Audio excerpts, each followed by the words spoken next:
Hey, everybody. Welcome back to the Retro Wrestling Review USWA podcast here on the WrestleCopia Podcast Network. I'm your host, Gene Jackson, and please join me in welcoming back my co-host, the podcatchers themselves, Josh Briley and Richard Mulliken of P3 Radio. Guys, how are we today? Well, I'm great, Gene. I don't know about Richard Lee. Dying slowly on the inside. But other than that, I'm fine. Well, I hate to hear that, man. BT, that's your cue. Yeah, BT, get on standby. The day you've wished this on him for a while now, BT. It's finally that voodoo doll has been taking a beating, I assume. So I'll let you know once they throw the dirt on his ass. Can't wait to hear the critique of how I died wrong. That's going to be great. You know, he could have put some people over on the way out. You think Mr. Spoiler would have let you know it was coming, but yeah. Well, everybody get ready for the upcoming Richard Mulliken Memorial Show here on Retro Wrestling Review. It's going to be great.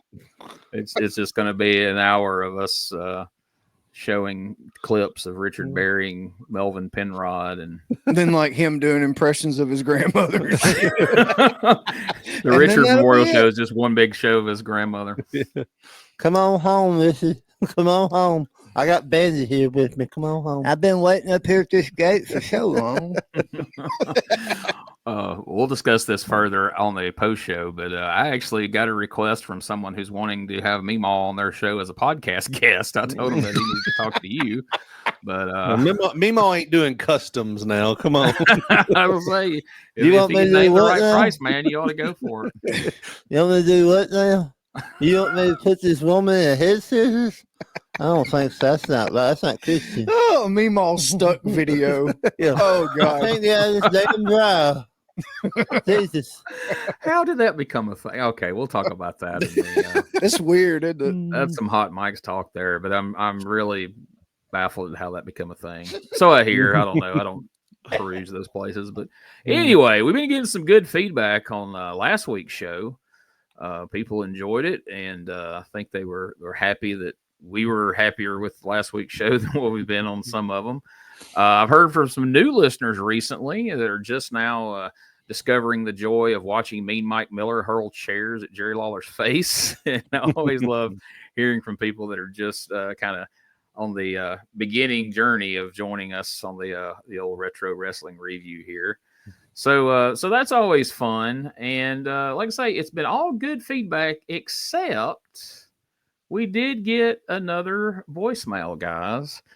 And this fan wasn't so happy with us or the show. And, you know, we had one last week. We got this new number, you know, thinking that people would, you know, call it and tell us, you know, how much they're enjoying the show or, you know, what they like best, or maybe they'll do a voice or something, you know, but instead people are using it as like the bitch line, you know. So last week we had a guy call and he didn't identify himself. We all had our suspicions of who that was last week, but since he didn't say, we weren't going to say. But now this guy just flat out, he identified himself. And Richard Lee, we have upset Richard Lee, apparently. Check this out. This only Richard Lee that matters, brother. You boys have been really down on my dogs lately on that show of y'all's. You've been talking about my dogs as a neutered version of the old moon dogs. Well, brother, I got all the knowledge and I ain't never went to college. Larry Latham screwed us, and he went over our heads on that Pizza Hut deal, brother. He took a general manager job of over 3 locations, left us high and dry, and we had to do what we had to do, brother. Watch your mouths, because the next morning, brother, might not be on the phone.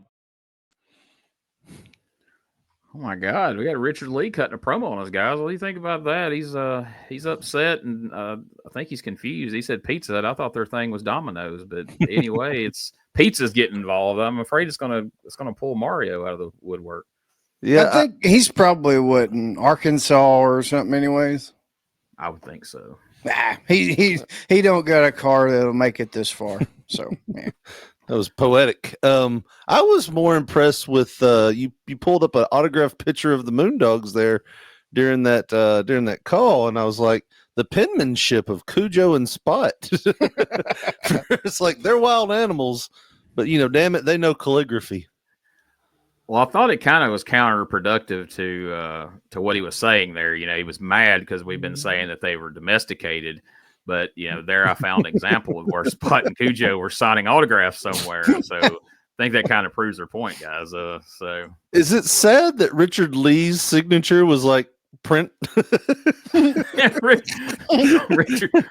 Lee had the worst signature of the three. Which it's just printed like it was like a library book or something. He wrote it with his hand like this.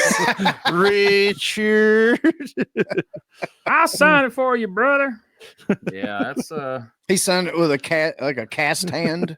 How many L's are in owl? Let's write something on there. Hey, you do a pretty good Richard Lee. It almost sounded like him. So who knows who we'll hear from next? So, folks, again, give us a call. I don't have the number right in front of me at the moment. We'll repeat it at the end of the show. But there's a lot going on in this week's show, guys. I feel like we need to get down to business to get it all covered, or else this might turn into one of those extra long episodes, and I've been trying to swear those off. So it's time. Let's head back to August 28th, 1993 for another episode of USWA Championship Wrestling. The show begins, per the usual, with Dave Brown and Corey Macklin giving us an idea of what's in store for us today on the show. Of course, we go right into a commercial break, and when we return, as always now, has become tradition, when we come back from that first quick break, Dave Brown is standing in front of a green screen, and this week it reads Caged Kings and what looks like a dog pen with two crowns inside of it there. And I like that Dave face. Oh, I know. I don't even have to try anymore. I just click random screenshot and you get some kind of wild face out of Dave most of the time. But he lets us know that the big show at the Mid-South Coliseum is not going to happen on Monday night this week, guys. This was going to happen the following day on Sunday due to SummerSlam being on Monday night that week. And, of course, Jerry Lawler and Bret Hart was going to be squaring off at SummerSlam, and they didn't want to compete against it, so to speak. So we're going to have the big Mid-South Coliseum show on Sunday. So then we see some more. Last week we saw a little bit of footage from the Bret and Owen versus Lawler and Jarrett tag team match from a couple weeks ago where Paul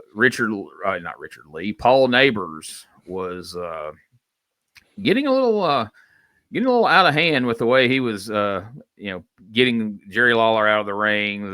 The Harts were switching out. He's pulling Lawler out by the hair and he's shoving him and everything. Well, this week we got to see a little more of that match, and we got to see how the Harts managed to win and how Bret Hart managed to pin Jerry the King Lawler. It was because Burt Prentice handed Bret a foreign object, if you will, that he used to knock out Jerry Lawler, and Bret got the pinfall. And there you see the Harts very happy and victorious after the match. Again, the video quality on this week's episode that we had to watch, not great. So these screenshots and these clips aren't going to be the best, but, it's all we got to really review the show with. So we're going to do what we can. We don't have a bunch of clips, but there were some moments this week that I felt necessary that we really needed to watch and listen to if you're listening to the podcast.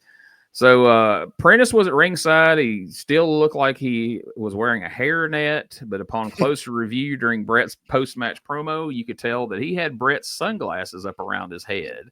So in my mind, they probably had a great heel spot before the match where Bret probably teased putting those sunglasses on some kid and ended up putting them on Burt Prentice's head. And I imagine that had to get a great response.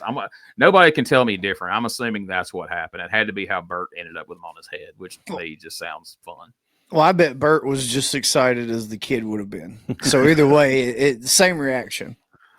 I'm going to raffle these off one day at a USA show. Oh, they didn't make it out of the Mid-South Coliseum that night. He sold them to some kid. Still got some hair oil on these shades. You know where that's going to be after the show? There's going to be an appendage with Bret Hart hair oil on it. Oh my. We'll be right back. We'll keep right here. So we come out of that to our first match of the day in the studio, and it looks promising. We got PG-13, JC Ice and Wolfie D taking on Tony Williams and Randy Rocket.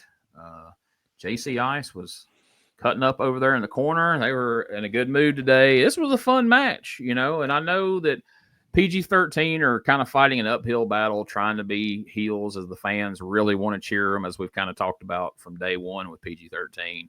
But you got to admit, they do a great job in the ring as heels. They sell. They make the baby faces look like $1 million, you know, which in turn should put a lot of heat on them, but it doesn't always. When they cheat, the fans still want to kind of get behind them. But I bet that's because the gimmick's it's a really good gimmick, and it's relatable to Memphis fans, especially in this time frame of 1993. You know, the hip hop music and all that was perhaps at peak at the time. But in the match, after a big comeback from Williams and Rocket, PG-13 get the win using the hubcap.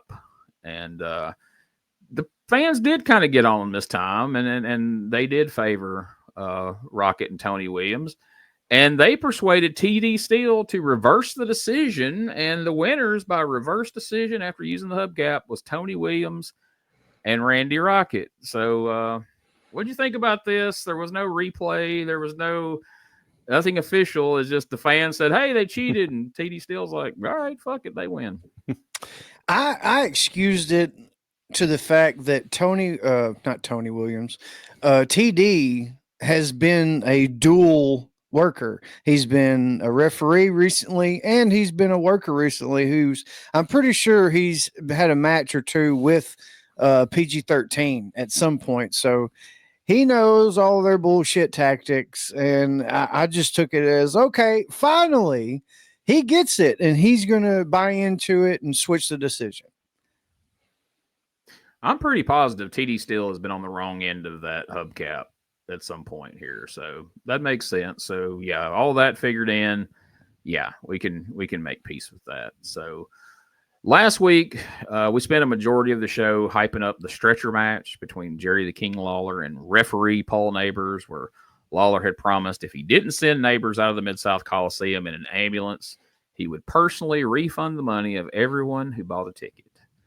And the aspect of the match that made it the most interesting to people, however, seemed to be the fact that the WWF chairman, Vince McMahon, would be in referee Paul Neighbors' corner. And I figure if we're going to show a clip of anything in this week's show, we've got to show a clip of Vince McMahon at ringside for this match. So let's check out a little bit of the stretcher match, and let's hear from Vince McMahon before the match gets started. Ladies and gentlemen, here is Mr. Vince McMahon.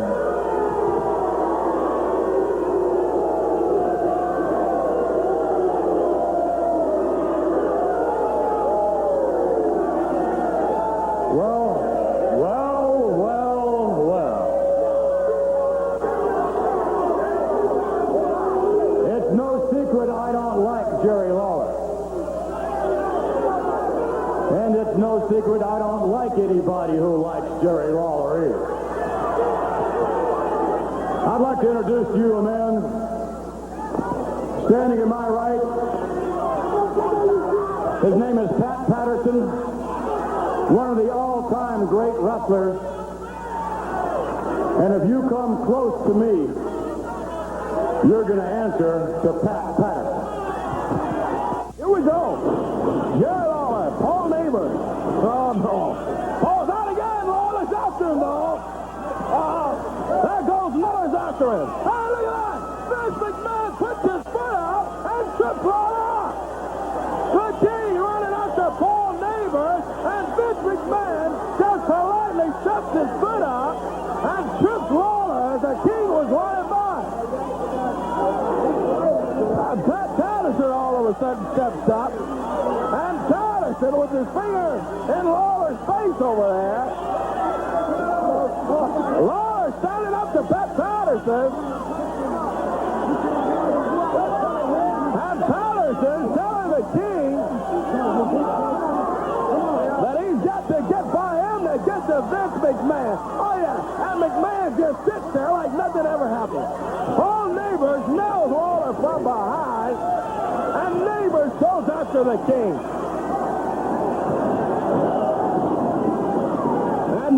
slides out in a little comfort with Vince McMahon out on the concrete floor here.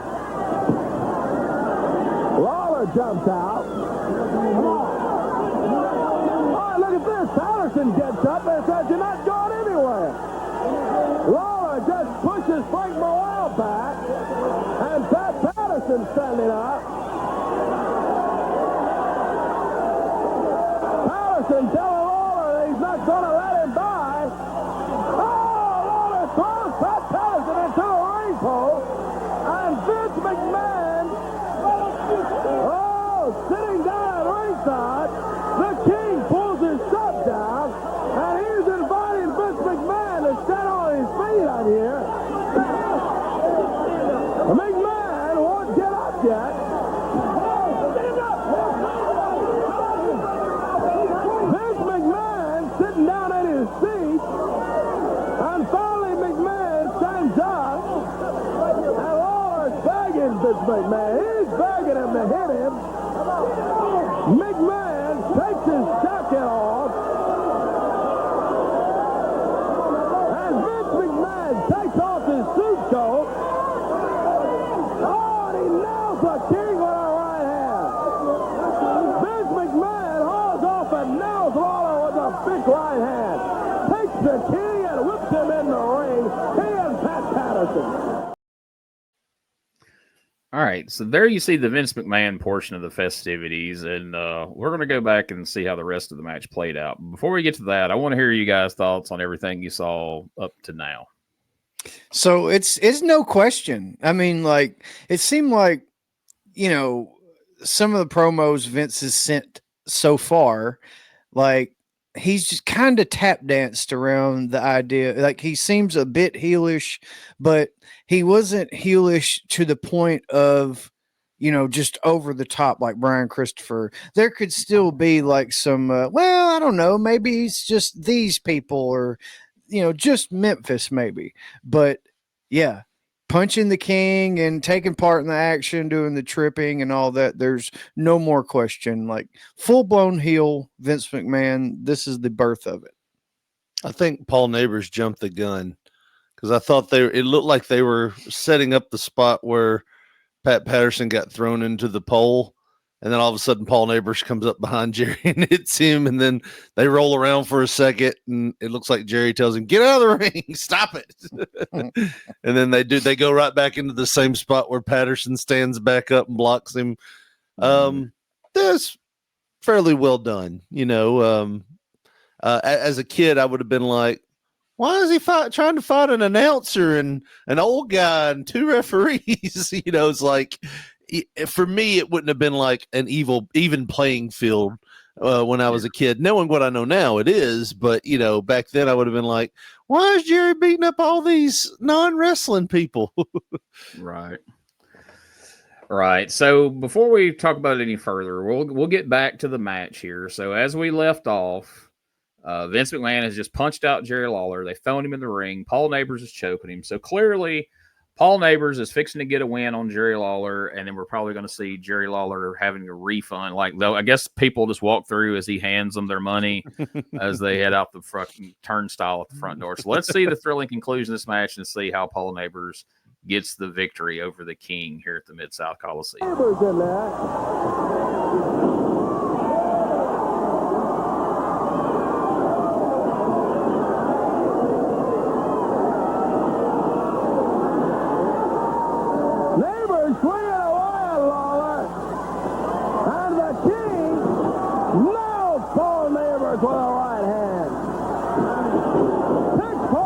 Nails him again.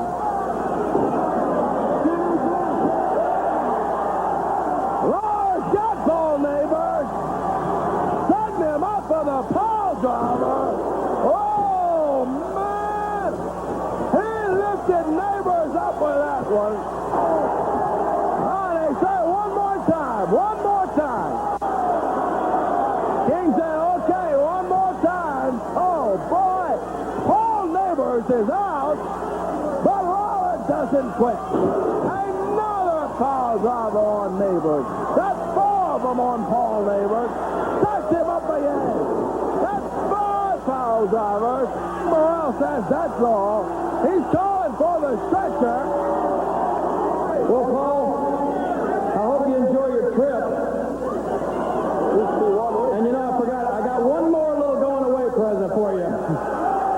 Oh boy, the king says he's got another trip. Something else for Paul Neighbors. Lights up fire and throws it on Paul Neighbors.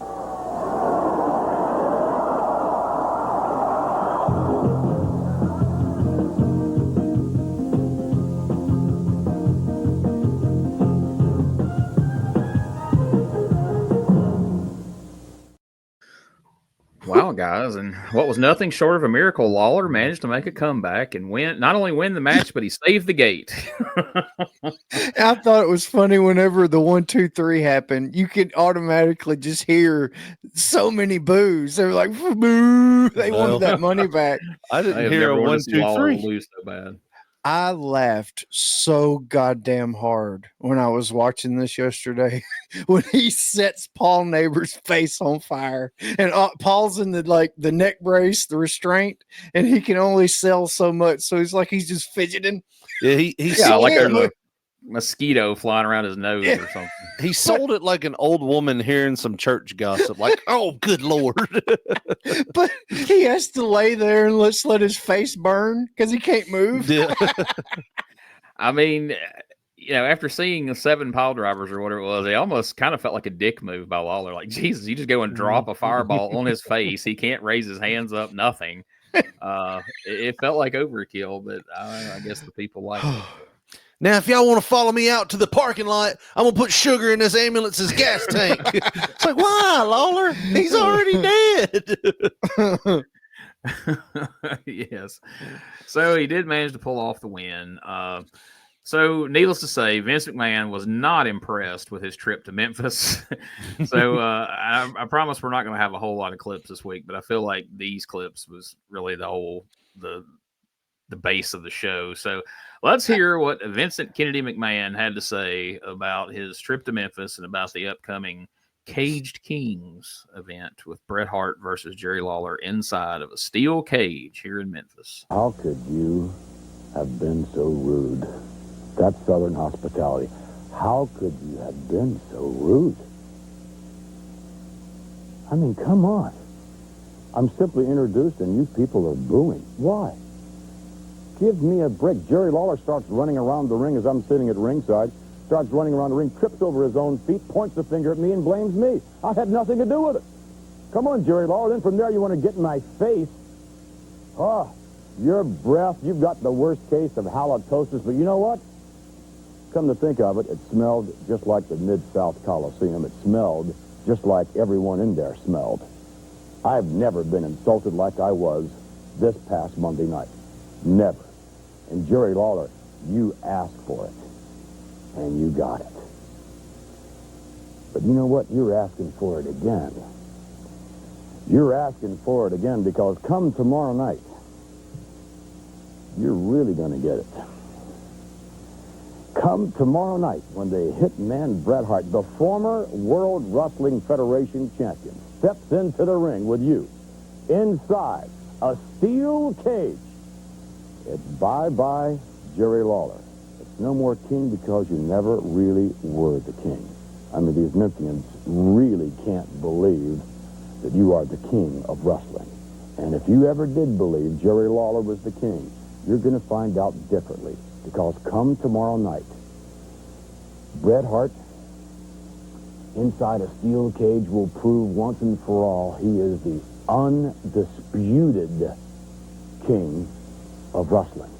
And by the way, as I think back to last Monday, I think about Jerry Lawler. I think about how he's been pulling the wool over your eyes here in Memphis for a long, long time. I mean, how gullible can you people get? Jerry Lawler says he's going to give you your money back if he doesn't defeat this poor pot-bellied referee and send him to the hospital. Whoop-de-doo.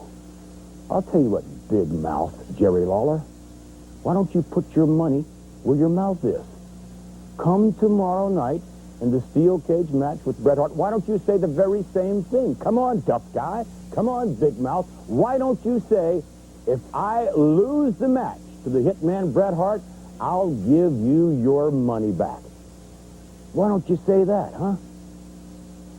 Well, if you do say that, Jerry Lawler, which I doubt you will, if you do, I think you're in for a big surprise.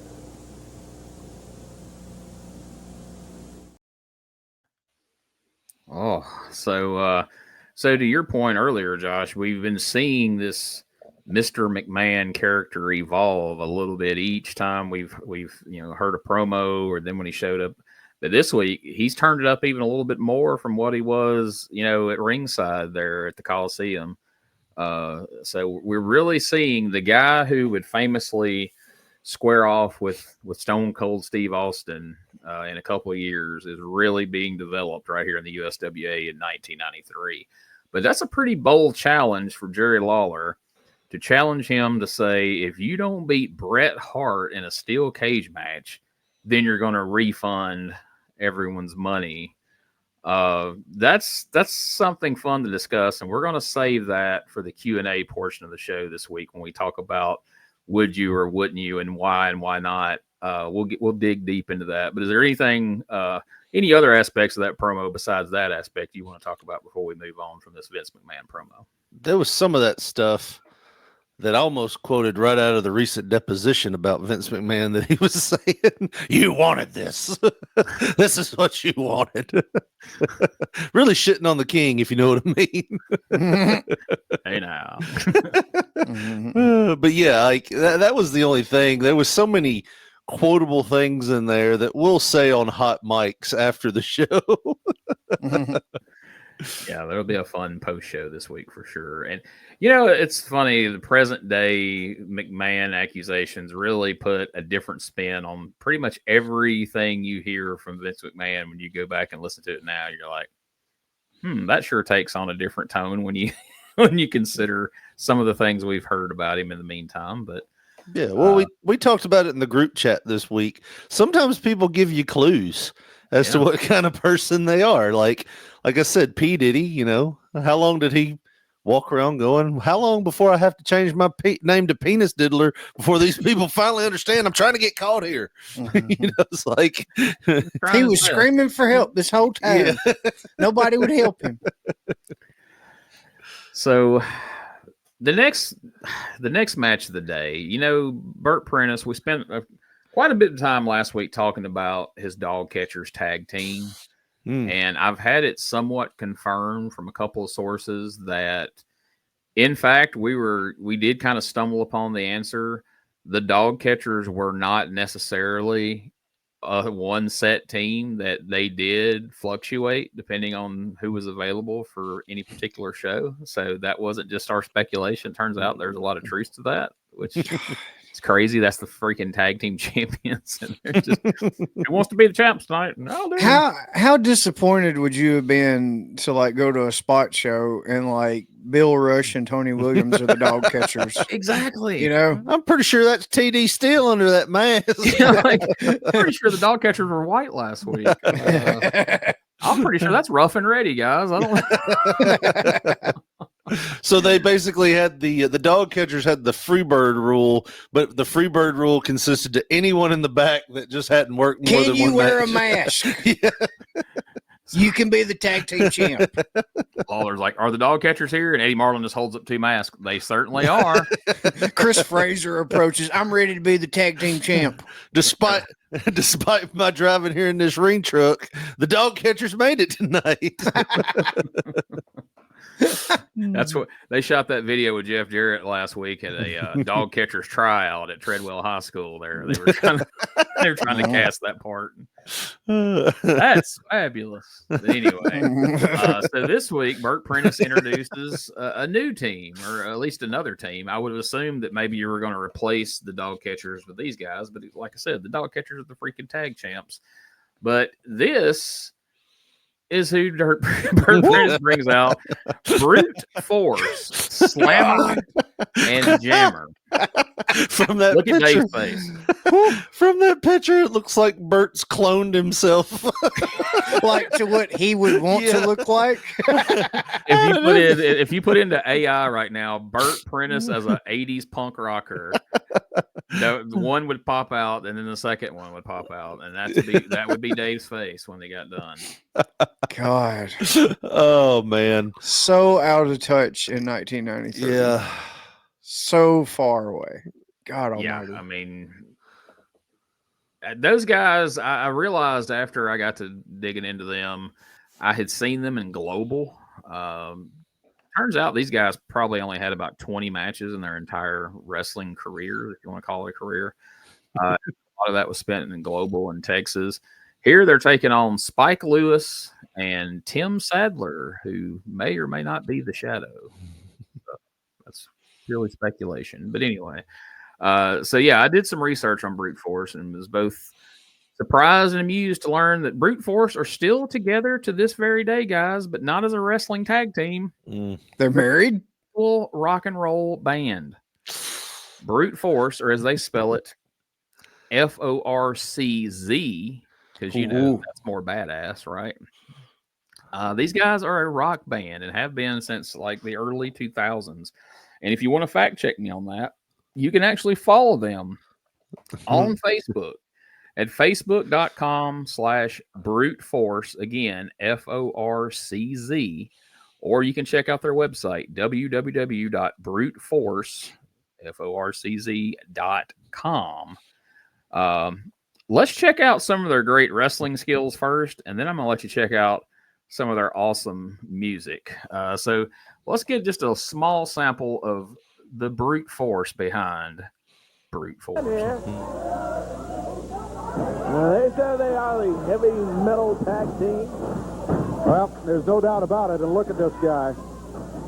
They are a powerful team. Brute Force in the USWA, and Tim Sandler whips into the rope. Sandler comes off. Boy, man. They double teamed him, and they snapped him on that top rope. Yeah, Sadler went flying over that top rope. I thought for a minute he was going to end up on the floor over there, over that top rope.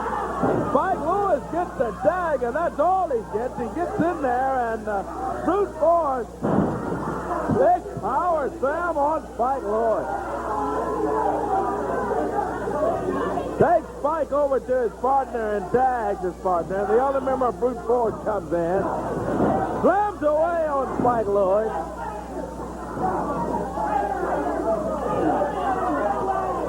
Like I said, I don't know much about them. We've heard a lot about them.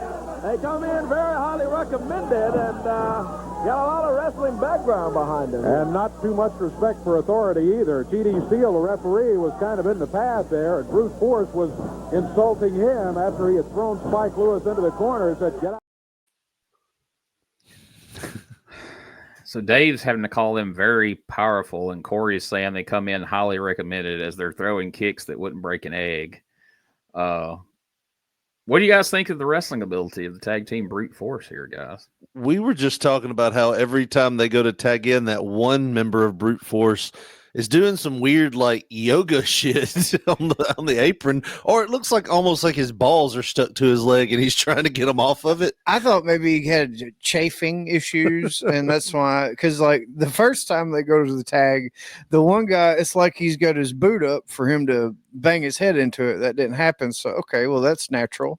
And then you get the second tag, and the guy's knee is up there like he's doing some weird Captain Morgan extended pose. It's weird. The whole thing is just, yeah. I think, did I message you this week and say, hey, were these guys the original dog catchers? Because these kicks look just as shitty as the ones the original dog catchers had.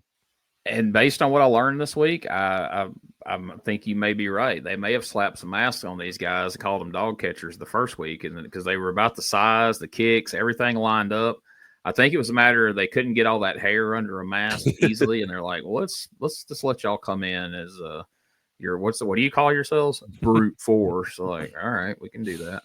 Burt Prentice is like, we're just doing too much suppressing that hair. We got to get that hair out there. Maybe that's why Bret had his hair, or Burt had his hair in a hairnet last week, was he was testing that out to see if this won't even hold my hair in. It's not going to hold in yours. But they look like two miniature versions of Max Payne from WCW in 1992 when he wore the awkward fitting singlet and had the same hairdo. I asked Richard, I was like, it looks like these motherfuckers forgot their boogie board or something. That almost like Sandman when he came into Memphis with the body suit on or whatever. It's just kind of weird. But are you showing any more brute force clips? Well, I'm about to show you a brute force clip, all right. But that's all the wrestling we're going to see. So if you want to comment any more on their wrestling, please do. The one thing that stood out was the finisher.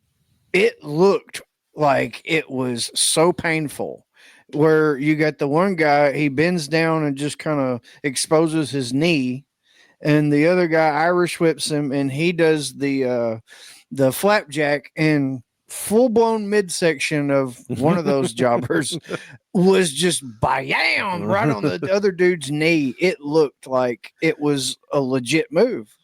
Yeah, that's why I didn't clip it, because I was like, well, this don't fit our narrative of making fun of how shitty everything they did look, so I'll leave that out, because that's the one thing they did that looked completely real. It's like, how could you, like, if somebody had said, the 3D doesn't look dangerous enough, what could we do that would make it more hurt? What if you just dropped them straight across their freaking knee? Like, all right, yeah, let's do that. Of course, this is way before the 3D was even a thought in anybody's head. But how do you tell this is our move? Oh, I'll take it. Yeah, I'm not taking that shit. I ain't shit in a week. That'll help me out. There's no way. And they didn't get paid for TV. So this guy's like, yeah, I'll take that move. And then they were like, that's what you meant? Like, the way you described it, that is no way is what I thought you were going to do. That stun gun maneuver off the ropes. Holy crap. That looked like a vertebrae breaker, didn't it? Yeah, old Sadler had a rough day. Yeah, he was selling really good. His best sell job he ever did. He left there talking like Adam Sandler. They hit me on the ropes.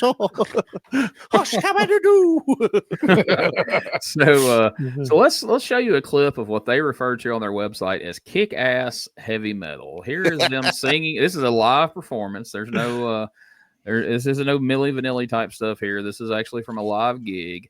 And the name of the song you asked that we're going to hear, Teenage Lover. And I think with that, we may have solved the mystery of how these guys got booked. But check it out.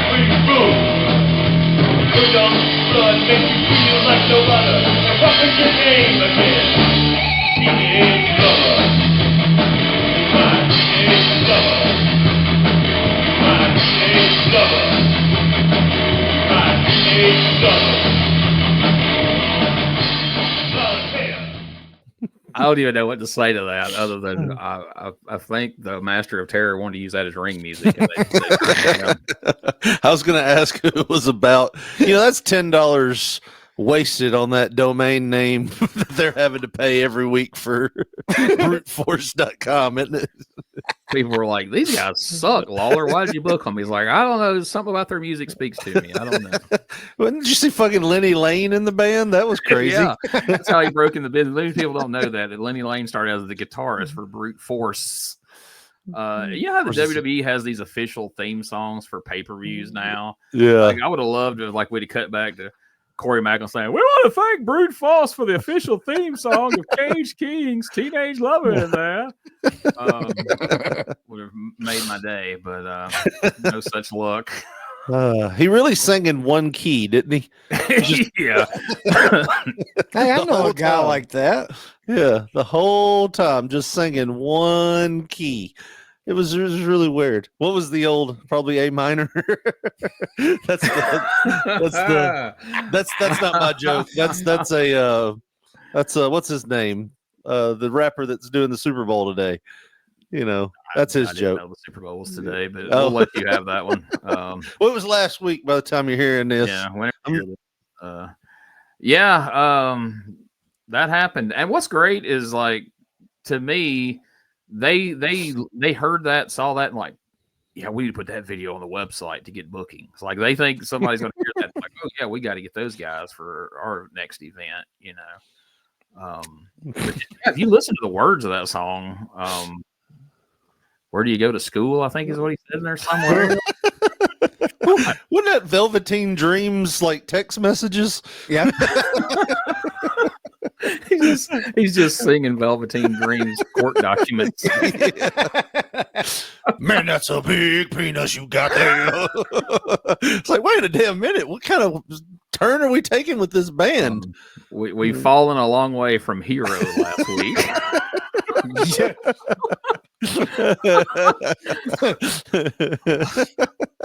Lex Luger would have a tear coming down his face for a whole nother reason this week. Now I'm hearing that. But going back to Memphis again, that's terrible. All right. Well, after that, I feel like we need a podcast commercial break to kind of rinse that from our memory, and we'll try to move on. So we'll be right back in just a moment.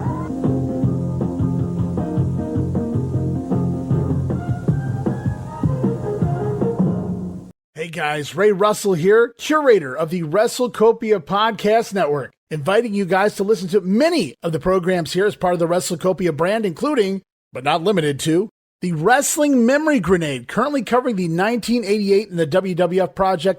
You can also listen to the Regional Wrestling Podcast, where we talk the territories. You can also listen to the Wrestling Stoop with the legend himself, Bob Roop. But that's not all. You can also check out the Puro Wrestling Academy with the professor of Puroresu, Mr. Dan Ginnity. Dan and I go back in time and cover the history of Japanese professional wrestling in the English language. And you can listen to all of those shows and more, all part of the WrestleCopia Podcast Network, located over at WrestleCopia.com. That's WrestleCopia.com, and anywhere your podcast streaming needs are met. So if you're looking to support that next up-and-coming podcast brand, please consider making it WrestleCopia.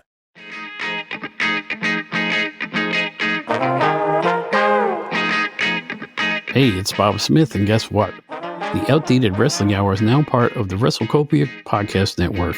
But hey, no fear, you're still going to hear the unique guests, comedy, music, authors, journalists, funny people. Who knows who's going to end up on the Outdated Wrestling Hour? Remember, it's all new and all old. So check it out in the WrestleCopia Podcast Network and wherever you get your podcasts. Listen if you know what's good for you. That fucking ambulance dude was still just holding his head steady, like he wouldn't let it move. So he's like, You gonna have to take this 3rd-degree burn, Paul. this for all them people in that shed, you son of a bitch. For the people who watch the podcast, the video version, I feel like from now on, our 2 commercial bumpers, this needs to be that one and the Miss Simpson one just every week, because it's going to be hard to beat that one where he just gets a fireball laid on his face. And like you said, he's in a neck brace. His arms are strapped down. The only thing he can do to sell is just squirm. But he did, by God. Was it the Bill Cosby thing? Not that thing, but you know, the little. Let me fix you a drink. This is how you gonna be after I serve you. Put the fire on the face. And You can cool down your 3rd-degree burn with the pudding pop. Sorry. But a lace drink would ignite it even more if he threw it away. Excuse me. So when we return, Dave Brown and Jerry Lawler are standing in front of the green screen, and Lawler's got on his purple breeches, and then once again, and Dave Brown points it out that he is once again wearing his complimentary King of the Ring T-shirt from the pay-per-view in Dayton, Ohio. That he allegedly has such a problem with that tournament. He hated it so much, but he wears that T-shirt every other week out here. The fucking pay-per-view is 3 months old at this point. Exactly. I'm like, damn, get Vince to give you another free shirt, Lawler. You got a Monday Night Raw shirt or some shit somewhere. But this promo felt very similar to Lawler's WWF heel promos we'd been seeing. Although in the process, in a roundabout way, he kind of addresses this whole heel and WWF face here in Memphis type thing. It was a decent promo, but nothing I felt we needed to hear all 5 minutes of on the show, because it was. I timed it just out of curiosity, and it literally was 5 minutes long. But he does help set the table for tomorrow's Cage Kings match with Bret the Hitman Hart. So from there, we hear from the fabulous one, Jeff Jarrett, who talks about his USWA championship defense against the Rocket Owen Hart, that they are cleverly referring to as Rocket to Stardom. We started out, we were just nicknaming the show for the main event. Now we're giving names to half the card, as we'll come to find out as the show goes on. But anyway, from there, after we get our promo from Jeff, as he talks about his match with Owen Hart, we go straight to our weekly That's Fabulous segment. And so jokingly, Richard asked a couple of weeks ago, hey guys, what do you think the next sport will be that Jeff tries to cover? And was That's Fabulous. And I named tennis because I thought that's the most ludicrous non-sport you could name. Turns out, no, we're interviewing legendary billiard player Minnesota Fats. And, they used to call me Mississippi Fats back in the day, but I couldn't play pool. I was just fat and lived in Mississippi. But anyway, this guy, when they first showed him on the screen, I thought he was in a wheelchair. I was like, how's this guy going to play pool? He's in a wheelchair. But then Jeff's like, hey, you want to show me a few trick shots? And he's like, yeah. He's the freaking Stu Hart of pool playing. He's like, yeah. Trick shot. That guy on the left, could you show that picture again? That guy on the left looks like a guy that your aunt brings to Christmas. Is like, this is going to be your new uncle. His Uncle Tony. Yeah. He knows Minnesota Fats. He's great. I mean, Jeff's talking to him about tomatoes outside. Like, it's just.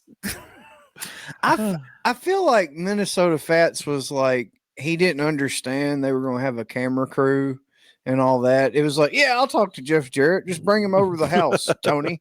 And then they get there and there's a camera and everything. He's like, son of a bitch. Son of a bitch. I feel like Jerry Jarrett or a friend of Jerry Jarrett's called him, like, hey, the wrestling guy wants to send his son over to shoot a video for the wrestling show. And he's like, okay. And then Jeff Jarrett shows up, this long blonde hair, and he's like, who's the queer? And they're like, no, that's the wrestler. Like, that guy's a wrestler? Jesus Christ. He better not chalk up my pool cues on his ass. Back in my day, Vern Gagne was the man. What happened to Killer Kowalski? He'd eat this guy literally for life.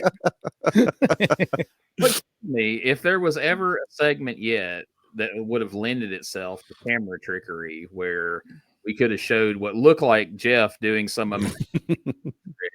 But no, we have to settle for this guy just telling the Stu Hart full playing. Now that's fabulous. He didn't. This guy didn't even manage to tell Jeff he was fabulous, did he? Or did I miss it?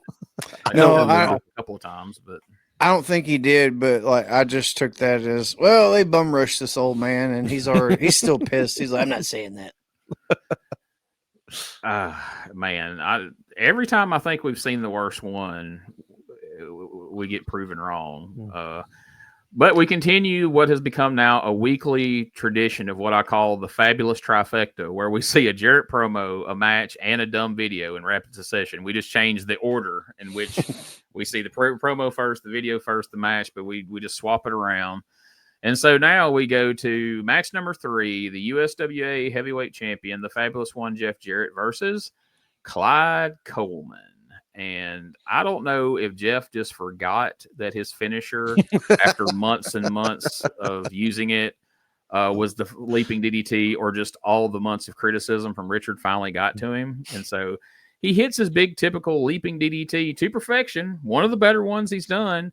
Then he picks him up, shoots him off the rope, gives him a drop kick, and then pins him after a drop kick like it's fucking 1973 instead of 1993. It's so odd. Hit him there with a leaping kick. There's the Yeah, I pin. was just like, what? What? He's been good. But That's been his finisher now as long as we've been watching 1993 matches. Well, I thought whenever he hits the flying DDT or whatever, he goes like he lifts him up and he's like he throws his hand up like one more. Yeah. And then he shoots him off and does a fucking drop kick. That it was weird. Maybe he knew that. Well, he's not bending down, or I don't know what he missed. But yeah, maybe like you said, maybe it was the critique, because you have to know that somebody in the back's critique that DDT looks fucking awful. Yeah. Looks like There's something that you one tuck guy your kid that's telling into him bed that. with. You know, it doesn't Somebody look, besides Richard has been telling him that was a terrible DDT. should be everybody. Because that is you look at Jake Roberts' DDT, Arn Anderson's DDT, and then you see his shitty thing that looks like a slip and fall in the store. like it's not good. Slip and fall is pretty damn accurate, because if you took it in slow, if you took when his legs are flailing in the air and then the other person's falling, if you paused it and like, hey, turn your computer around, and somebody was just walking by like, hey, what's happening right here? Like, well, that guy walked in on a wet floor and fell into the other guy who's now falling down as well. You would never get, he's giving him a DDT in this picture right here.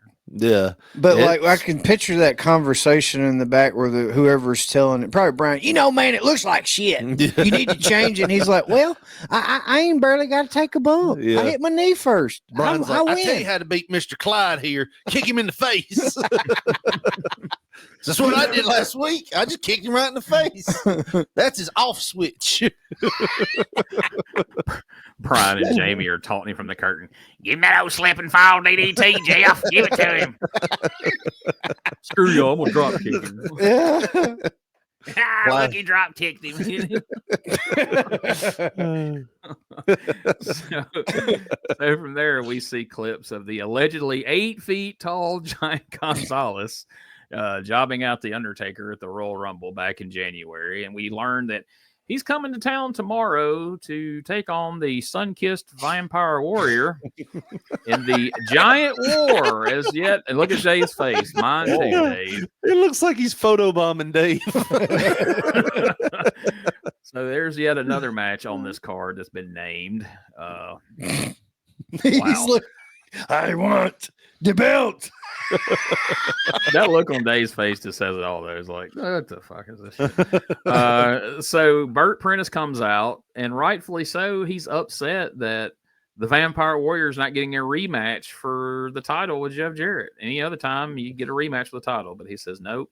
He can't get one, so they're having to bring in this 8 foot tall Giant Gonzalez. They keep saying that as if it's going to make it true. Yeah. Which, granted, he's closer than most, but not quite 8 feet tall. But Bert just says that him being 8 feet tall just means that's more blood for his vampire. I guess that's a pretty good way to look at it, I suppose. If you're Gangrel, how pissed are you? It's like, last week I'm wrestling a fucking roly-poly, and then I get Jeff Jarrett for 1 week, and now they're putting me in there with Giant fucking Gonzalez.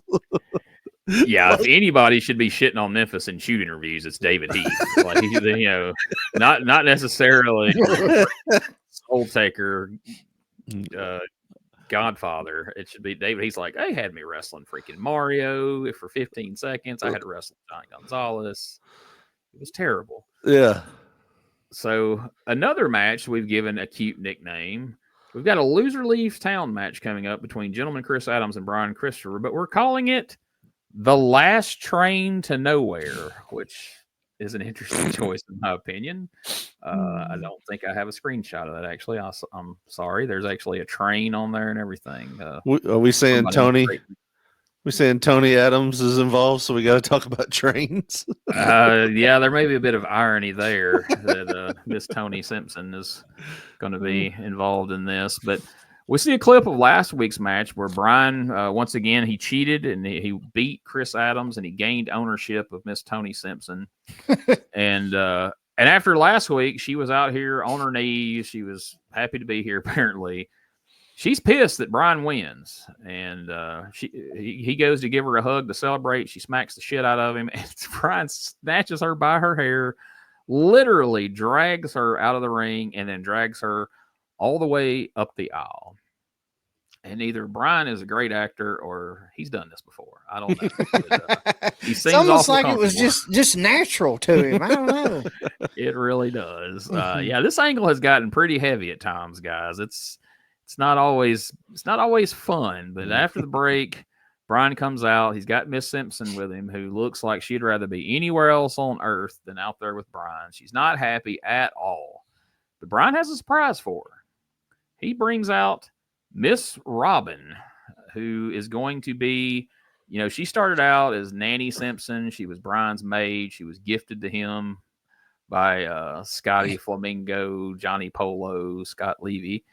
And now Brian is gifting to her Miss Robin, who will be her maid, who he says now will do all her chores. And now we go from this look on her face to this. She is beyond thrilled. She has a maid to do all the chores around Brian's house. So this complete 180. This taught me as a kid, no matter how much you hit on a woman, if you just buy them some help in the kitchen, they'll love you. That really is the underlying message here, right? Yeah. It's almost like he's trying to save the relationship by introducing a woman into it. A third. Yes. You ain't got to treat them good. You just got to make up for it afterwards. Which leads us to match number 4. I'm sorry, what was that? A cold rose really brings the bruise down if you put it against your cheek.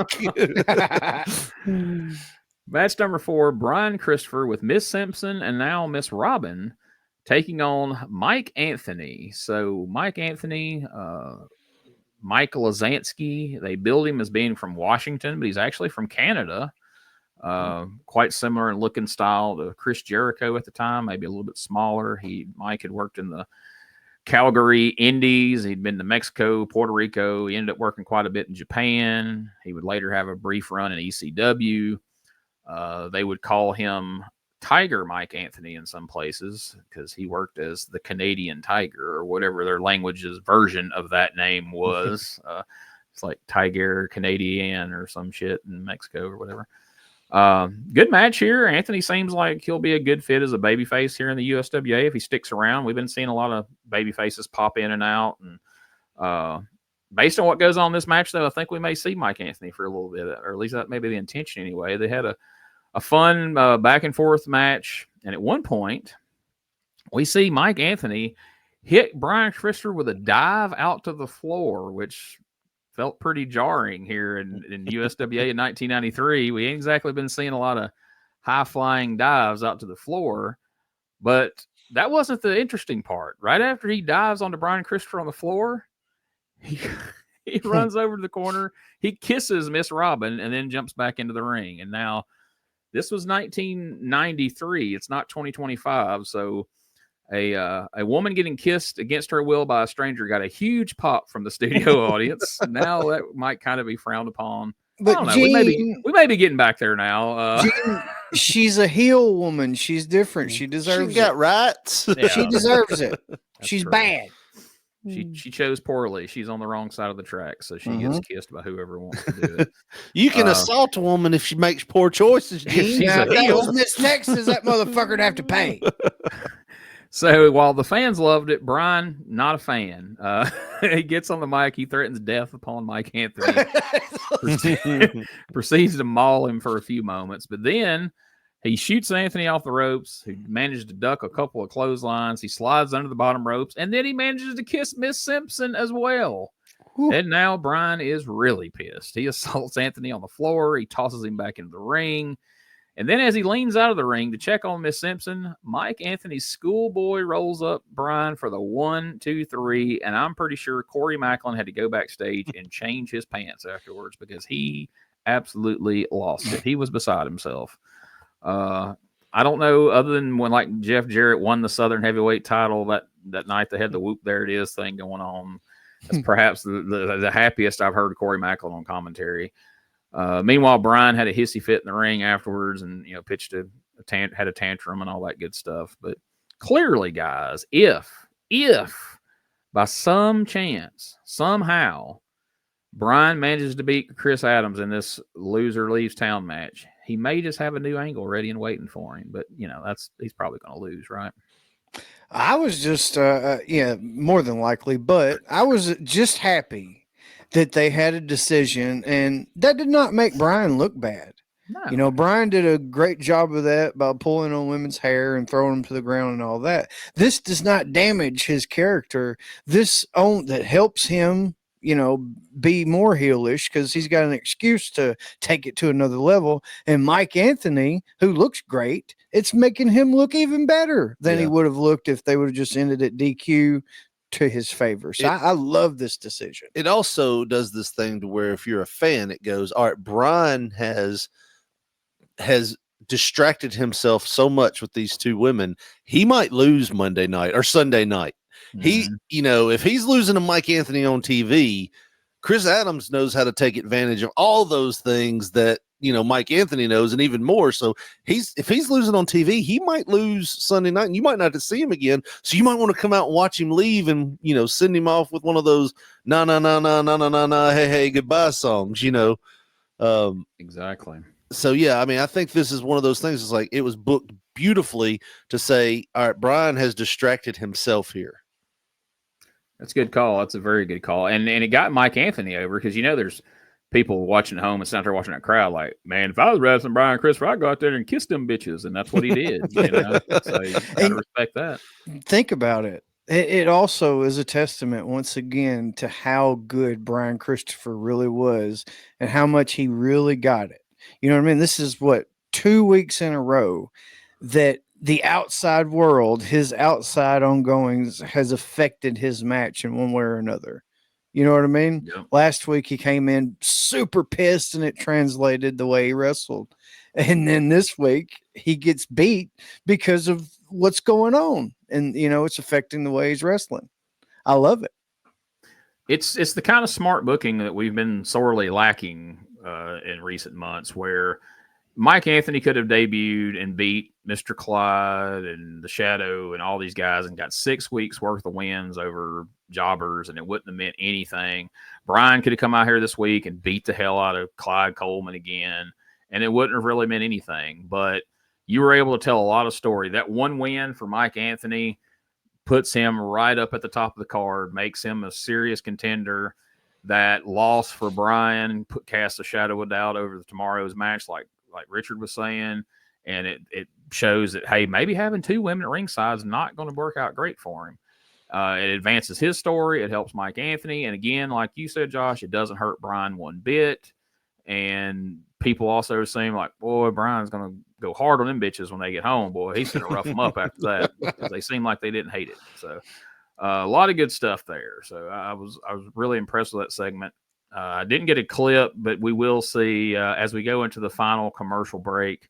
If you're watching this on the video cast, pay attention to the commercial bumper. We do see Mike Anthony slide out of the ring and kiss Miss Simpson, which kind of tells the whole story without watching a bunch of clips. So up next, we are fixing to see a clip as Dave is joined by Miss Texas, who wants to address this week's opponent, the Black Pussycat.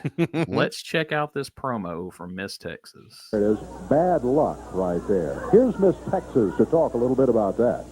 Now, I don't know who the Black Pussycat is, but I wrestled girls like Lauren Davenport, Dirty White Girl, and Bert Prentice. And those girls can wrestle their way out of wet paper bags. Now, by the sound of that name, Black Pussycat, you don't sound so tough. Oh, goodness. All of a sudden, Miss Texas attacked here by apparently the Black Pussycat. That's the first time I've ever seen her, but with that outfit, can't be much mistake. Jumping Miss Texas while we're just trying to interview her.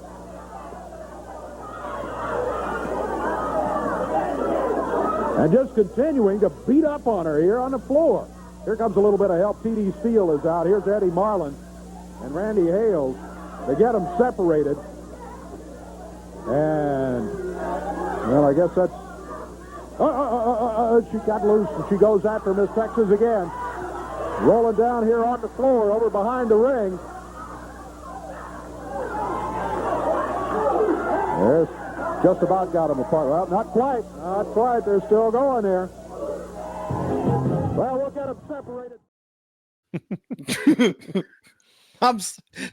The black pussycat.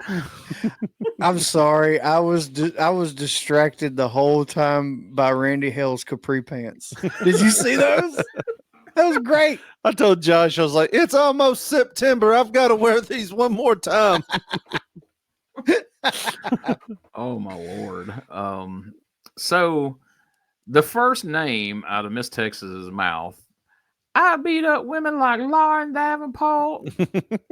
Bert Prentice was one of the women she beat up. Well, I'll play Brian Trammell here. Spoiler alert. The Black Pussycat's Lauren Davenport. That's the first damn name she said. And she dropped her name 2 weeks ago in the lead up to her match with Luna Vachon, too. And ordinarily, we wouldn't have even thought of Lauren Davenport because she hasn't been on TV in months. But the first thing she says, I done beat up Lauren Davenport. And here she comes, and it's Lauren Davenport. Well, you know what happened, right? The RV broke down, and she left Mike Miller high and dry. Yeah. That's what it was. She didn't like Portland, it turns out. And she came on back to Memphis. She's like, Mike, I'm tired of living with you and another woman in this RV. I'm going back to Memphis. So Miss Texas, what you're saying is she was in the back and she's like, it's good to see you again, Lauren Davenport. And all she could think was Lauren Davenport. So when she got out there, it's like, who have you wrestled and beat up? Lauren Davenport.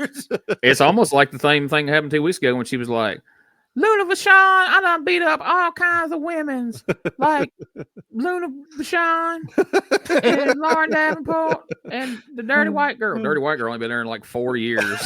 She's dropping her name in a promo. She starts talking to him. She just says whatever she sees. Ring post. Dave Brown holding the microphone. Corey Michaels. Cameraman looking confused. I don't know. She just the 2 times she actually spoke the words, it just sounded really awkward when she said, Black Pussycat. Like, why did we name them? Like, could we not just said Black Cat? Like, did we have to add that? That's what the drawing behind her said. Black Cat. It looked like a strip club like logo or something, did it not? It really felt weird hearing Dave say it when he runs down the card the 2 times on the show. He runs down the card like, well, who would have thought we'd hear the words "black pussy" come out of the mouth of Dave Brown on here? Sounds like a great time for some creative editing to be had to have a great sound drop. You know, the one thing I love more than anything, black pussy. That was Dave. It'd been funny if he told the whole card and if he's like, Corey, you want to tell us this match right here? Don't act like you don't like it, Dave. I seen you down on Fifth Street. Oh yeah, throw that in a pro shingle ad. That'd be great. Oh, I wish Lance would have been here to announce that one. That would have been Miss Texas is going to take on the Black Pussycat down there. So let's take our final podcast commercial break, and then we're going to hear just what we were speaking of. We're going to hear Dave run down the card, and then we're going to talk about it right after this.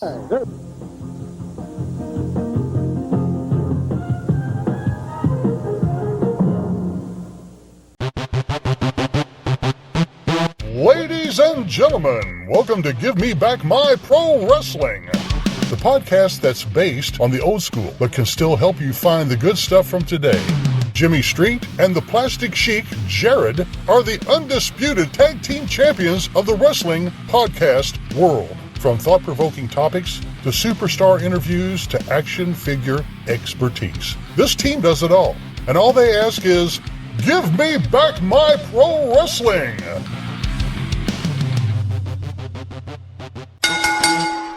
Every other Thursday, wherever you listen to podcasts. This is Wrestling Nostalgia, the podcast that dives into wrestling history. Hey, wrestling fans, I'm Dave Dynasty, and if you enjoy podcasts that are knowledgeable and history-driven, then Wrestling Nostalgia is for you. With great guests and fun interviews, there are over 200 episodes in our archives. We chat with several first-time guests and often cover topics not discussed on other podcasts. Look up Wrestling Nostalgia on your favorite podcast platform and visit all of our links at linktree/RasslePod. That is linktr.ee/RASSLEPOD. And remember, wherever you go, whatever you do, be good, be safe, and keep on growing. Hey guys, this is Wolfie D from PG-13. Check out my podcast, Live and in Color with Wolfie D, every Monday at noon. We're talking Memphis, we're talking ECW, WCW, WWF, everywhere that I've been. We even have some great guests, some Hall of Famers on the show with us. Every Monday at noon, Live and in Color with Wolfie D. That's assault, brother. That's 1993. It was a different time. Much different time. Well, all right, guys, let's let Dave run down this card for us, and I'm interested to hear what you guys thought of today's show. Jeff Gaylord against Colin Scott. Then, following that, you got J.C. Ice going against the American Eagle, Mike Anthony, with an upset victory here today over Brian Christopher. Will step into the ring trying to make it 2 matches in 2 days as he goes against Wolfie D. Then, Brute Force, that big tag team, which has been brought in here by Bert Prentice, will be going against Johnny West and Randy Rocket. Following that one, Black Cats bring bad luck. Well, we got a glimpse of the Black Pussycat, who was just unceremonially attacked Miss Texas while we were doing the interview. Finally, they got them separated, but they'll be back in action, but this time in the ring at the Mid-South Coliseum tomorrow night. A giant war coming up. Giant Gonzalez, 8 feet tall, will be going against the Vampire Warrior. Rocket Owen Hart is going to attempt a rocket to stardom. And the way he's going to do that is by trying to take the USWA heavyweight title, but that's not going to be an easy task. Jeff Jarrett won that belt. Tag titles on the line. The Moondogs. Get ready. The Moondogs and Richard Lee will be there to go against Bert Prentice's Dog Catchers, with the USWA tag titles hanging in the balance. The last train to nowhere. Man, all of a sudden, this one has taken on sort of a different turn. Brian Christopher was able to defeat Chris Adams a week ago and win the hand of Miss Simpson, Tony Adams. Following that, the Caged Kings. Bret Hart claims to be the king of the ring as a result of winning a one-night tournament in the WWF, as Jerry Lawler has pointed out. But the King, Jerry Lawler, says, I've had it with these guys, not only Bret Hart, but other guys who go around calling themselves the King. You know, it wouldn't even really be hard for that clip. You could just take what Dave said earlier. We got a glimpse of the Black Pussycat out here. That's exactly what he said. It was a wardrobe malfunction. Wow. Anyway. Honey, I'm going to beat you like I own you. Oh, boy. Okay. Sorry. Oh, boy. I feel like we're going to be getting a voicemail that says something like that pretty soon if he ever hears this show. So, all right, guys, it's time to answer those questions I ask you every week about today's episode. So, starting out, what was your least favorite part of today's show? Honestly, it would be easy to say brute force, but like you pointed out, the long 5-minute interview from Lawler, like I found myself kind of like, oddly enough, bored during a Lawler interview, because Lawler's interviews are always kind of except when he's talking about softball, I get bored again too, but he's usually pretty good at keeping my attention during his interviews. This one just felt like it was on and on and on and on, to the point where I kind of zipped through some of it because I was like, I can't listen to this anymore, which is not typical for a Jerry Lawler interview. So that was like probably my least favorite, honorable mention for brute force. But yeah, that was probably my least favorite. Yeah. Speaking of Lawler, Richard Lee, good God, this has Lawler written all over it. This whole Black Pussycat Miss Texas thing, this is shoehorned into this show. It is zero. It did not happen organically. There's nothing that spurred this. It just started this moment. It just happened. It's like, well, you're going to be wrestling this character. Well, because Lawler loves comic books and all that, this is a total Catwoman ripoff, and it's just trying to find something for Leslie to do now that she's back in town, and it needed something to start it. Like I don't know, just start it some way other than, well, here's a fucking green screen image with a logo on it, and then you're just going to go out and Thez press this bitch. Like, it makes no sense. Why would she even be versing this person in the first place? It just, I don't know. It's like they get to make sense on some things, like the Brian Christopher stuff, and then they lose total logic with other things. I mean, why couldn't Brian have been like, I got you a maid and I got you a cat? And then he walks her out there on a leash. And somehow from there, Miss Texas gets involved and she pairs off with the black pussycat, and Mike Anthony ends up with the other two and all that. But yeah, I totally get that. We go from her having some pretty legit matches with Luna Vachon that there was a reason for.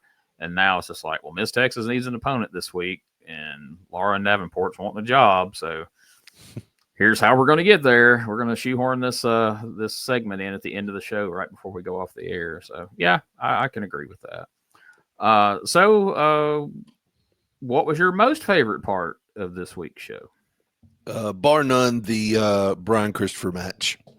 It was actually really good. Like you said, I was surprised to see the dive outside. It had something for everybody. It had the underdog going over and pretty much making him. Brian was at peak form here. Even got a little bit of assault. It was something for everyone. So I was pleasantly surprised with that match. I remember when it started, I was like, oh, here we go. It's just going to be another jobber match. But no, it was a really good match, top to bottom, and it was probably the best thing on the show for me.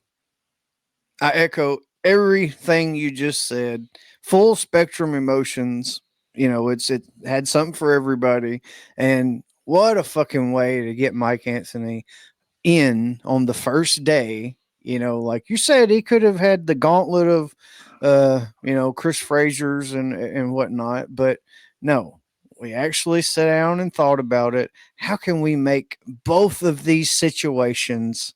We got Brian's situation over here. We got the new guy situation right here. How do we skyrocket both of these motherfuckers? And they figured out a way. I love it. I agree. Going into this show, as I was going along, I initially thought that the PG-13 versus Tony Williams and Randy Rocket match would probably end up being my favorite until we moved along. But it also kind of served, because I agree with you guys, the Brian Christopher, Mike Anthony thing, hands down. But that tag team match kind of, for me, represents some of the head scratching things that they do here. Like, all right, we had them win with the hubcap. We had TD Steele reverse the decision. But then for Monday night, we've got Wolfie and Jamie in singles matches. We have Randy Rocket in a tag team with Johnny West. We don't even know who the hell that is. I don't even know if that's a real person or not. With Tony Williams. Like, why would you at least not? They got a win over PG-13 today, even if it was a reversal. They're wrestling this new tag team, Brute Force. Would it not mean more if Brute Force beat Randy Rocket and Tony Williams than this Johnny West, who, for all we know, is just a made-up name, who probably won't even be there? And what was the sense in doing this thing on TV with PG-13 if they're just going to be in random singles matches Monday night? Yeah. I'm sure I'm overthinking it, and I'm just asking too many questions, but I don't know. I don't make sense. So for the most part, really, the biggest issue I have is, why is Randy Rocket and Tony Williams not in that tag match Monday night after they got a win on TV? Yeah. Tony Williams, they had a win on TV since like 91 at this point. It was kind of a big deal, but maybe he had to work that night. That's probably your honest answer, honestly, because you hadn't seen Tony Williams on a Monday night card in a little bit. So. And this is on a Sunday, though. Oh, so yeah. Sunday. Maybe he had to go to church. Yeah. Maybe he's a youth minister or something. He wasn't Kid Wicked at this point. So if this was actually 1993, would you be buying a ticket to go to Monday night's card? I would have wanted to, but as you just mentioned, with it being on a Sunday, Mama wouldn't let you miss church. So you're going to have your ass in church, and you're going to have your ass on that third pew on the left. That's our seat. And you can just forget about John Gonzalez, and you can forget about Bret Hart. Because if you want to go see a giant, you go at wrestling instead of church, and you see all the giants in hell. You want to see. Yeah, I wouldn't have been able to go. I would have wanted to, because this actually the upper half of the card looks awesome to me. I'm actually interested. I want to see the end of the Bryan feud. There's a cage match between Lawler and the Jeff Jarrett Owen Hart. Those guys could go. So yeah, I would have loved to have been there, but my grandmother would not have wanted me to go. In fact, the one time that I did miss church to go to Starrcade 96 with Josh, I heard about it. You know what I mean? So, but yeah, I probably wouldn't have been able to go, but I would have loved to have went. You think Roddy Piper's going to be able to get you in them pearly gates? That's another show we were all at in 96. I just realized that I was at Starrcade 96 as well. No shit. Check your pictures. We probably you got some portly youngers in there. Yeah, sure enough. So, Josh? Yes, absolutely. Never got to see El Gigante, Giant Gonzalez, whatever, live in person. So I needed that to happen. The Brian Christopher, Chris Adams thing. Once again, I'm attracted to that soap opera and everything about it. And honestly, at this point, I was already watching action pay-per-view and those type of erotic thriller type movies. And dude, this has erotic thriller written all over it. They've just introduced Miss Robin. So, oh yeah, I'm all tangled up in this storyline. This is right up my alley at this point in time. And Lawler versus Hart in the cage, and he's going to refund everybody's money. I may get to see this show scot-free. So, yeah, I'm definitely going. Erotic thriller would have made a fun video. All right, so let's oh wait a minute. Before we get there, let's back up. I said we were going to talk about this when we got to this stage. Now, not speaking as the Josh and Richard of the age you would have been in 1993, but you take it as you guys are right now, the age you're at, the knowledge you currently have of professional wrestling. If you were one of the smart fans back then who was looking at newsletters and you kind of was hip to what was going on, would you think that for the average fan, this whole if Jerry Lawler can't beat Bret Hart, everybody's going to get their money back would be even because, okay, did anybody really think that he wasn't going to send Paul Neighbors out in an ambulance? That's really not that tall of an order. As Vince keeps saying, he's a potbelly referee. However, knowing wrestling the way it worked, knowing the level of star that Bret Hart was, you kind of had to second guess for a minute, like, is Bret Hart going to put over Jerry Lawler in this cage match? Like, I don't know. Maybe we might get our money back this time. Or at the end of the day, you're like, Jerry Lawler owns this thing. He's not losing. He's not saying they're not giving everybody their money back. He's definitely going over. Like, does that figure in at all one way or the other? Or is that just a fun little stipulation on the match? Since I skipped through the interview for Jerry Lawler, because it was like, did he ever agree to that, giving the money back, or is that something Vince just said? Okay, he accepted the challenge. So yeah, knowing what I know now, I know that's a ding, ding, ding. Lawler's going over. It's like it's just an immediate. Lawler's going over. He owns this. Even as a kid, I would have been like, "There's no way they're going to give money back." And it's a cage match. I assume they're doing it like WWE style, first escape. No, okay. No. Well then, because WWE. I mean, USWA always had that ridiculously tall cage that apparently Sherry Martel was the only one that could climb over. She's the only one that had the chemicals flowing to make it happen. But yeah, no, I would have assumed that once I heard them say, "You get your money back if this happens," they're not giving anybody's money back. Yeah. To me, that was more of a spoiler, than anything else. But I was wondering if you guys, or Josh, do you feel the same way? Or well, yeah, I feel like there's no way that they're going to give everybody's money back. that's not going to happen. And I forget which promotion it was. I want to say it was WCW or maybe USWA. I can't remember which one, but at some point I've seen a DQ in a fucking cage match. So I would be more than positive they would even go that route before they would pay everybody's money back. Yeah, and just the logistics of trying to refund everybody.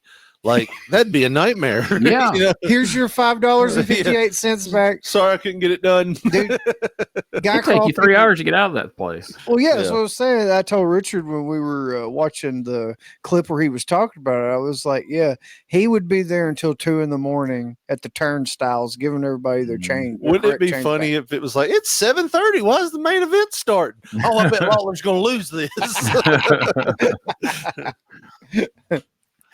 But I mean, if Bret would have pulled, like they said, the Sheik used to be bad to agree to things to get booked, and then he'd get there and be like, "Nah, I'm not putting him over." If Bret would have agreed to that, then got to Memphis like, "That'll work for me, brother." Lawler been like, "No, you're not winning. Like, I've got to win. This isn't even up for debate now." Shoot to Gangrel, hitting him with a bat behind a dumpster. Why are they carrying Bret Hart out to the ring like that? So I did go on and do some reading in the Observer and got some details about this week's card. So we'll find out exactly how this happens. But Cage Kings, August 29th, 1993. It's a Sunday. They draw 2,100 people with a gate of $13,000.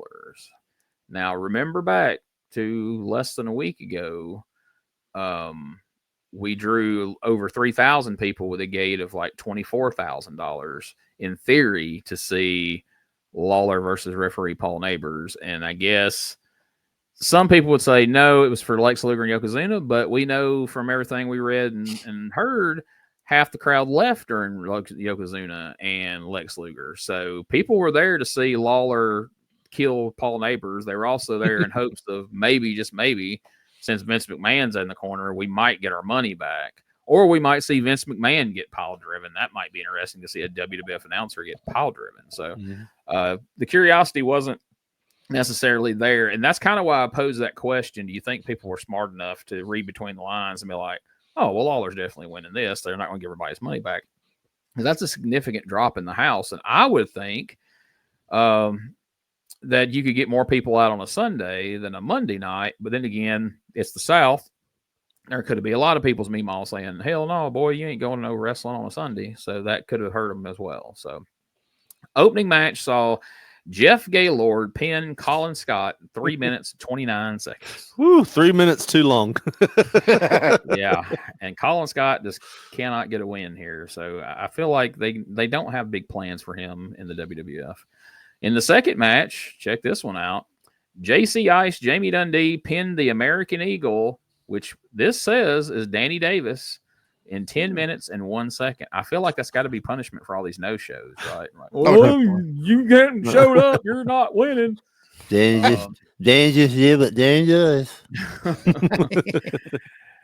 In the third match, newcomer Mike Anthony pins Wolfie D in 5 minutes, 26 seconds.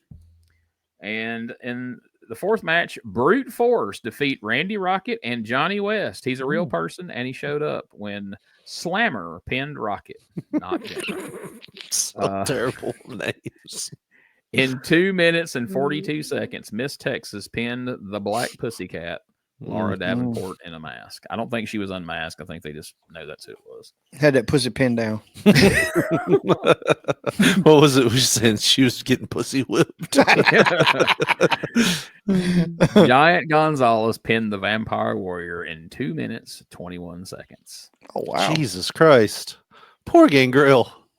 Then in the Rocket to Stardom match, Fabulous One Jeff Jarrett pinned the Rocket Owen Hart in 12 minutes and 18 seconds. Wow. Check this out. USWA Tag Team Champions, the Dog Catchers, beat Moondog, Spike, and Cujo to retain their titles by pinfall in 3 minutes and 50 seconds. Dude, they might be refunding There's a lot of 3 minute matches on here. They might actually be refunding money. Brian Christopher pinned Chris Adams in the last Train to Nowhere Loser Leave Town match in 10 minutes and 33 seconds. Chris Adams is leaving Memphis. Then in the main event, Jerry the King Lawler pinned Bret the Hitman Hart in 14 minutes and 39 seconds inside of a steel cage. Damn. So let's hear some details of the show, courtesy of the Wrestling Observer back in the day. It says Jerry Lawler once again did the money back guarantee gimmick on August 29th in Memphis for his cage match with Bret Hart.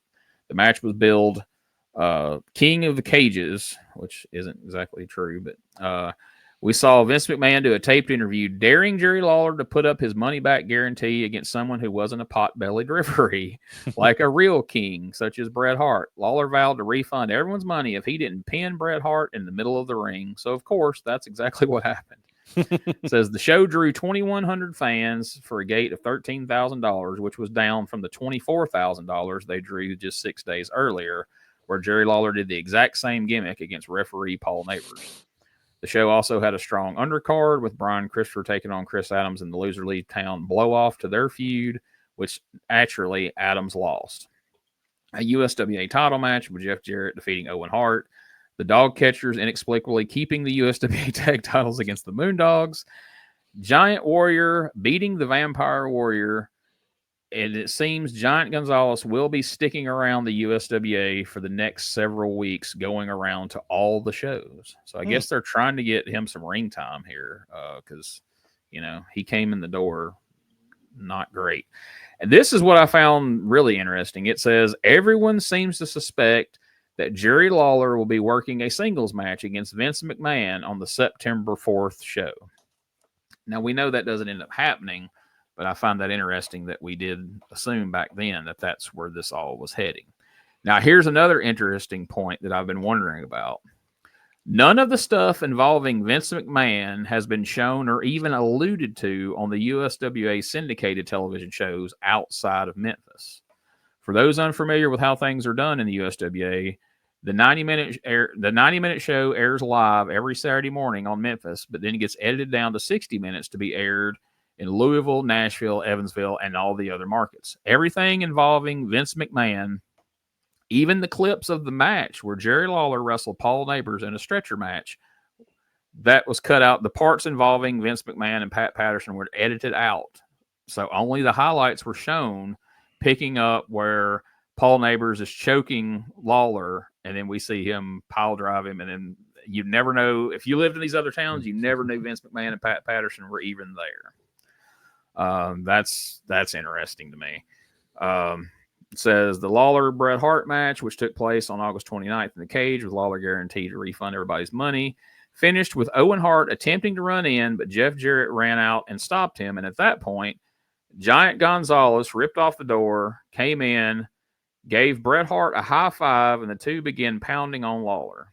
As Hart as Hart held Lawler, Gonzalez went for a clothesline. Lawler moved. Gonzalez clotheslined Hart, and then Hart was quickly pinned for the win. After the match, Hart and Gonzalez beat up Lawler, and Hart put Jerry Lawler in the sharpshooter and refused to break the hold, leaving Lawler face down in the ring to close the show. So that's how we got our pinfall. We got a turn from Giant Gonzalez and a botched clothesline spot. And what do you want to bet, guys, that we're going to get to see a Jerry Lawler, Giant Gonzalez feud in our near future as he's sticking around, they say. But, I mean, rightfully so. The guy needed to try to, if they're going to continue to use him on pay-per-views and such, they desperately needed to get him to learn how to work, which never really happened. But, kudos for trying, right? Yeah, and you're throwing him in there with somebody like Lawler who could get a match out of anybody. Yeah. So, I mean, he's going to have to learn. I mean, at least they're trying here, like you said. Yeah.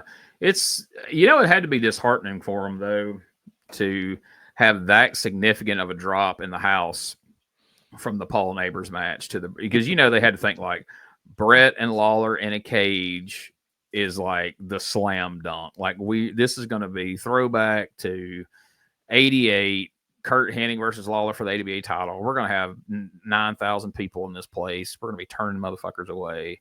and they draw 1,500 people less than they did the week before and do half the house. That is really, I don't know, man. I would be super bummed out if I was them. I'd be like, what the fuck are we going to do? Like, and so in your mind, I see why the dirt sheet guys were like, well, all right, we got to do Lawler and McMahon because that's what people want to see. And that's really what you've been building this whole time. And again, it doesn't happen, but boy, if it had, the fact that, that the house jumped up that much at just the thought of having Vince at ringside. Let's face it, that's what the selling point was. It wasn't that Lawler was going to pile drive Paul Neighbors 9 times. I mean, yeah, maybe it was to get the refund, but you keep your money. If you don't bother to go, you keep your money to start with. So, it's because there was something they wanted to see. And I think the something they wanted to see was the novelty of like Vince McMahon is going to be out here. Something crazy is going to happen.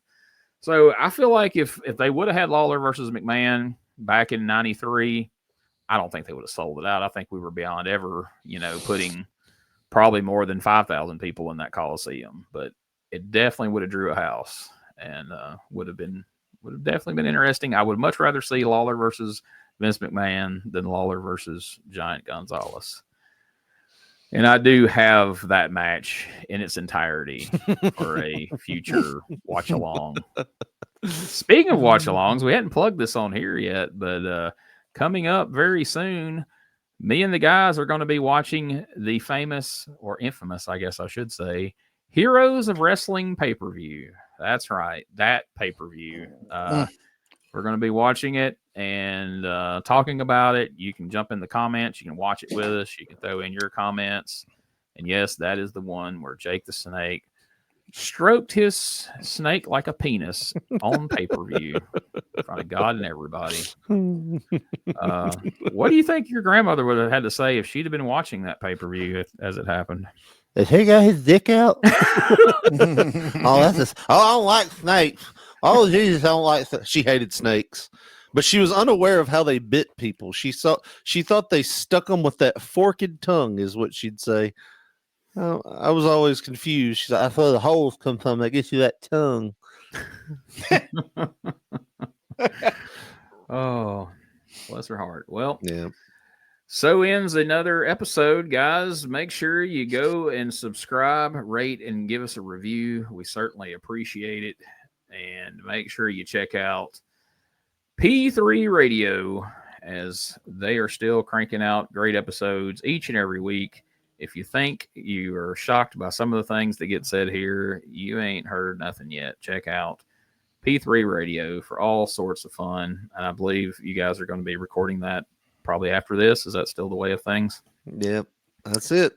All right. For all things related to this podcast, all the social media, the merch store, all that good stuff. And we actually have been moving some merch lately, guys. It's been pretty exciting. USWApodcast.com is where you can find links to all of that great stuff in one convenient location.